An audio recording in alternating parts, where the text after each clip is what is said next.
Shalom, మీకు ఉదయకాల శుభములు. అనుదిన వాక్య ధ్యానం డైలీ బ్రెత్కు మీకు స్వాగతం. Praise the Lord. ఈ దినము కొరకు సిద్ధపరచబడిన దేవుని వాక్యము మార్కు సువార్త 8వ అధ్యాయము 23వ వచనం. ఆయన ఆ గుడ్డివాని చెయ్యి పట్టుకుని ఊరి వెలుపలకు తోడికొని పోయి వారి కన్నుల మీద ఉమ్మివేసి వారి మీద చేతులుంచెను. ప్రభునందు ప్రియులరా, ముందుగా మీకు హృదయపూర్వక వందనములు తెలియచేస్తూ ఉన్నాను. యేసుక్రీస్తు ప్రభువారు ఒక గుడ్డి వ్యక్తిని చేయి పట్టుకుని ఊరి వెలుపలకు తీసుకెళ్ళటం. ఒకసారి మనం ఆ యొక్క దృశ్యాన్ని ఊహించుకున్నట్లయితే, అతను ఒక పేద గుడ్డివాడు అనుకున్నాం. నెమ్మదిగా వీధిలో నడిపిస్తున్నాడు ప్రభు అతన్ని. మన మనసులో ఈ యొక్క దృశ్యం ఎలాంటి ఆలోచన తీసుకొస్తుందో తెలుసా? గుడ్డివాడు ఎవరో అనుకుంటే ఆధ్యాత్మికంగా మనమే అనుకుందాం. మనలో ప్రతి ఒక్కరిలో ఉన్నటువంటి పాపపు స్థితిని ఆ గురుడితనం సూచిస్తుందనుకున్నాం. దేవుడు చేర్చిన ఈ సుందరమైనటువంటి సృష్టి ఉంది చూశారు. ఆ సృష్టిని ఏమీ చూడలేని స్థితిలో ఒకప్పుడు మనం ఉన్నాం. ఈ అందాల ప్రపంచంలో ఈ మధ్యలో ఉన్నటువంటి మనం ఏమీ చూడలేకుండా చీకట్లో తడుములాడుకుంటూ ఒంటరిగా దారి కనుక్కోలేక ఎవరైనా మనల్ని చేయి పట్టుకుని నడిపించకపోతే మనం ఎలా నడవగలమండి?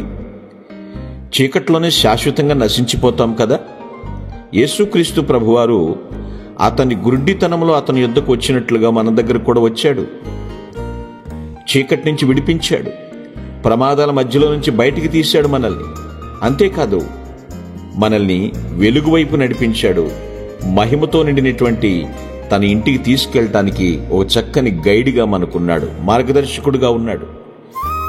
ఆయన మనల్ని నడిపిస్తే మనం ఎప్పటికీ తొట్టిల్లమండి. ఆ గుడ్డి వ్యక్తి భయం లేకుండా, ప్రశ్నించకుండా ఈ అపరిచితుడినే నడిపించబడటానికి అప్పగించుకున్నాడు. చూశారు, అది గొప్ప విషయం. నిశ్శబ్దంగా నడిచాడు, నమ్మకంతో యేసుక్రీస్తు వెంట వెళ్ళాడు.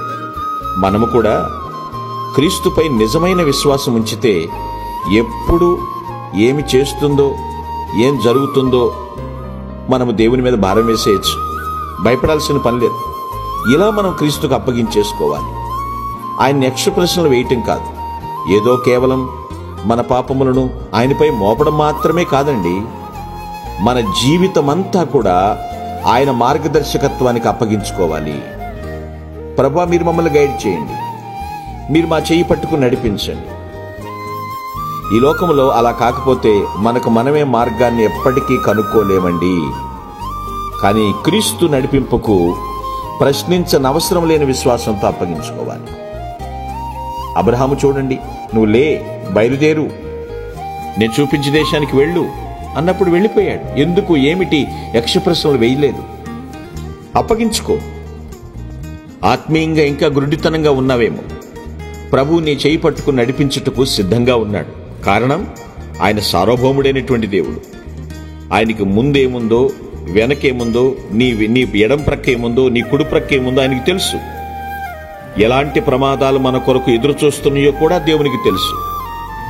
మనము గుడ్డివారము కాబట్టి మన చేతులను ఆయన సున్నితంగా పట్టుకుంటాడు. మనల్ని ముందుకు తీసుకెళ్ళటానికి సిద్ధంగా ఉన్నాడు, ఇప్పటికీ సిద్ధంగా ఉన్నాడు. మనం మన మార్గదర్శకుడిని సంపూర్తిగా నమ్ముతున్నామా? కొంతమంది చూడండి, అంత గుడ్డిగా నమ్మకూడదురా అంటారు. నువ్వు దేవుణ్ణి గుడ్డిగా నమ్ము. ఆయన బలమైన దేవుడు, కనికరము కలిగిన దేవుడు, నిజమైనటువంటి స్నేహితుడు, మనతో నడిచేటువంటి దేవుడుగా ఉన్నాడు.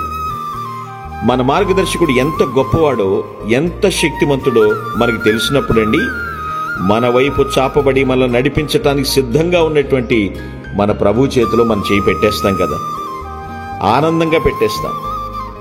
దాని కొరకు సిద్ధంగా ఉంటాం. నేను మరలా చెప్తున్నాను, మన ఆత్మీయ గురుడితనం ప్రభు మాత్రమే తీసివేయగలడు.